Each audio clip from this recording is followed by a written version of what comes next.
Hey Clashers, Lou here from BFC Elite, and we're here to show you another big loot conglomeration here. First, we're starting out with talking about Big Bill's incredible $1 million raid. That's right, we only have a screenshot, but it was over 2 million available in total loot, and that's pretty crazy.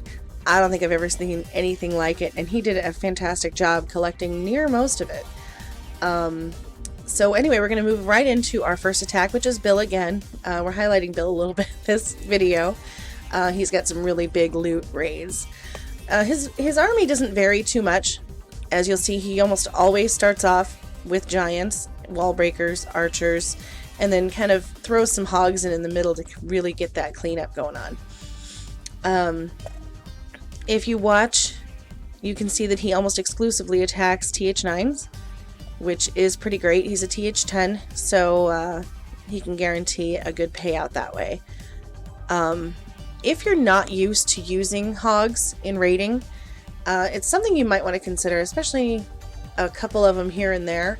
They add a humongous amount of firepower, especially if you're going for the bases where the loot is really deeply inside the base. It gives you that chance to break away from the archer towers that can kind of really destroy your barching attempt. It's a little bit more expensive, as you'll see, what he spent versus what his profit is. Actually quite good in his case. And we're going to move right into another one by Bill, but one of the things I want to mention is I don't tend to mark how much gold is spent because you never really know how often people are hitting next to find the bases that they ultimately attack.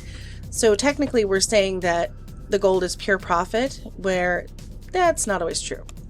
So our second attack by Bill is a little more, if I'm not mistaken, it's a little bit heavier on the hog. And I put them back to back so you can see the difference in him attacking a much meatier base with the heavier walls.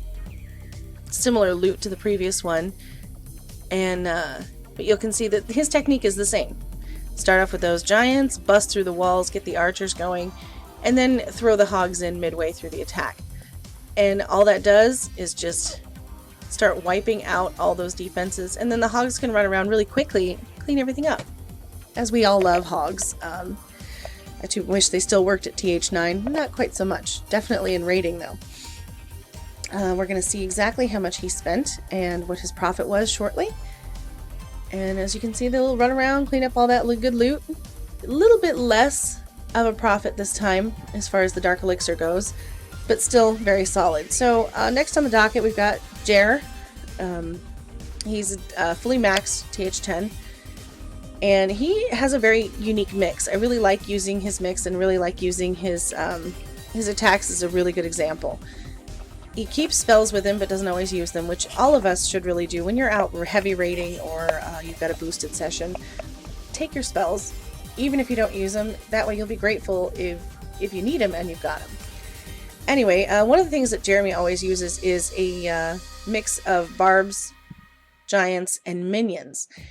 And if you watch his attack closely, and I encourage you to slow it down if you really want to take a good look on how he does his deployment.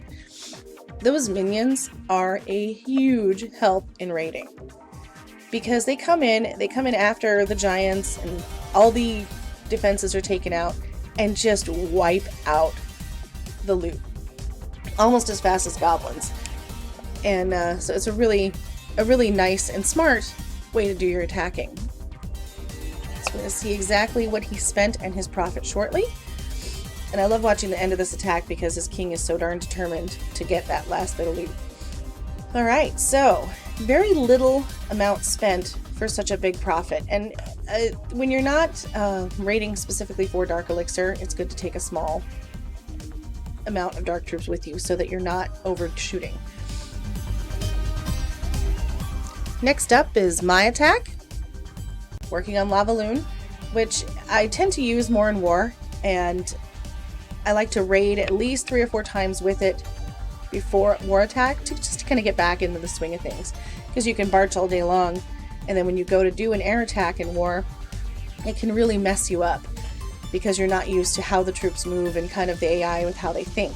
So I suggest using your war attack in a minimal amount or in a modified version to raid a couple of times, and you can find a nice jewel like this and get some good loot while you're at it.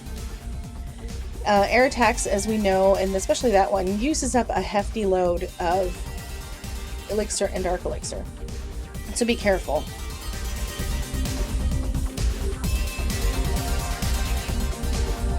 Next up is Moon, and you will see that he is using a triple Lavalune air attack. This is a really nice find for him, well, for anyone really. It's very rushed, very slapdash, Town Hall 10, as you can see, and by using the triple Lavalune, it's really going to combat those Infernos, especially with such an oddly poorly done base as the one that he's attacking here. And Moon has a very strict code when he chooses his bases. He always goes for incredibly high loot because, and the theory is, and it's correct, is if you're spending so much to get the loot, you may as well get a ton of it, otherwise your profit margin's pretty small. And you'll see when we get to his the spent and the profit exactly how much he spent and how much he's getting. And again, with the gold, it's really hard to tell how often he searches, considering he really is very particular about the bases he chooses, and you should be too when you're raiding. It's kind of silly to choose little bitty bases and waste all those troops and time and effort. But as you'll see, he has spent a hefty amount to make the army.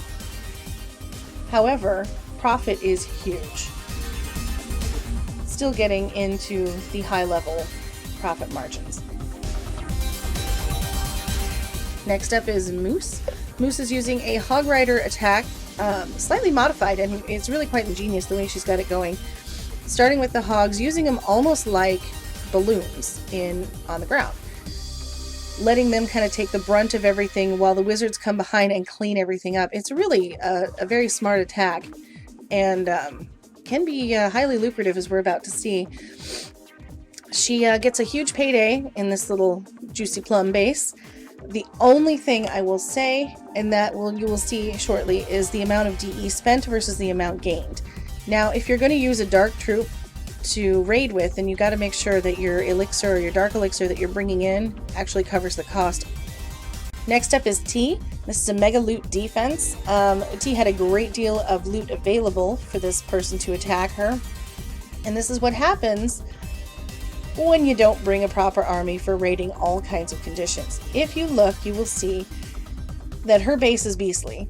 Obviously, the loot is very plentiful, and a lot of it's in the collectors, so this guy's going to get a good payday. However, with those troops, he's not going to be able to do much unless he decided to throw everything at the base, which, honestly, had I been him, I certainly would have, because 600,000 is a big payday. But he's also showing the technique that use the little things you've got to snipe. And I'm not talking about the town hall, I'm talking about the collectors. If there's that much loot, get your loot. Get your payday. That's the end of this video, guys. We'll have another one in about a week. Don't forget to visit us at bfcelite.com for more tips, tricks, and tutorials, and follow us on Twitter. Thanks a lot for watching. Bye!